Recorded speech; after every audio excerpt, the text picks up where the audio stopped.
طيب الآن الإنسان في خلف الإمام في القنوت، انتبهوا كلكم، يقول في القنوت اللهم اهدنا فيمن هديت، تقول ماذا؟ آمين. وعافنا فيمن عافيت، تقول آمين. طيب إذا قال فإنه لا يذل من وليت ولا يعز من عاديت تباركت ربنا وتعاليت، ماذا تقول؟ الأشبه أن السنة السكوت، أنك تسكت، لكن إذا قلت سبحان الله هذا جائز، لكن لا يجوز أن تقول آمين. لماذا؟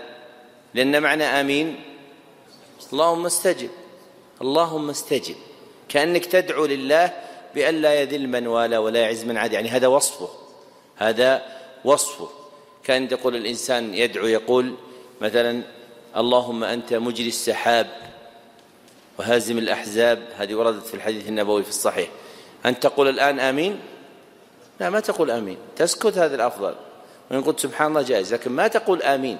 فهي كهذا الحديث لا تقول السلام على الله، يعني لا تدعو لله بالسلامة. واضح؟ ولذلك فهم العلم مهم، فهم العلم مهم.